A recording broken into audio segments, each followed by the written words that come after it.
Hello everyone, ಇದು Tuesday mini blog ಆಗಿರುತ್ತೆ. ಯಾರಿಗೆಲ್ಲ ಮೆಂತ್ಯ ಸೊಪ್ಪು ಇಷ್ಟ ಅಂದರೆ ಕಮೆಂಟ್ ಬಾಕ್ಸಲ್ಲಿ ಎಸ್ ಅಂತ ಕಮೆಂಟ್ ಮಾಡಿ. ನನಗಂತೂ ತುಂಬ ಅಂದರೆ ತುಂಬ ಇಷ್ಟ. ಯಾಕೆ ಅಂದರೆ ಅದರಲ್ಲಿ ನಮ್ಮ ಮಮ್ಮಿ ಒಂದು ಪಲ್ಯ ಮಾಡ್ತಾರೆ. ಯಾವತ್ತಾದರೂ ರೆಸಿಪಿನ ನಿಮ್ಮ ಜೊತೆ ಶೇರ್ ಮಾಡ್ಕೊತೀನಿ.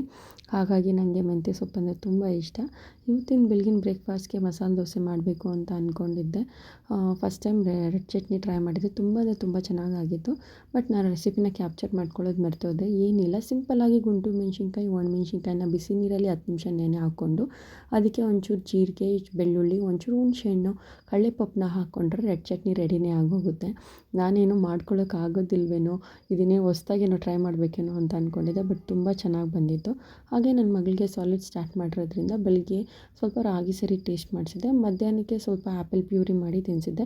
ಇನ್ನು ಪೂರ್ತಿನ ಹೇಗೆ ಮಾಡಬೇಕು ಅನ್ನೋದನ್ನ ನಾನು ಪೂರ್ತಿ ಬ್ಲಾಗ್ದಲ್ಲಿ ಮೆನ್ಷನ್ ಮಾಡಿದ್ದೀನಿ. ಯಾರಿಗೆಲ್ಲ ಇಷ್ಟ ಇದೆ ಆದಷ್ಟು ಬೇಗ ಹೋಗಿ ಚೆಕ್ ಮಾಡಿ. Thank you.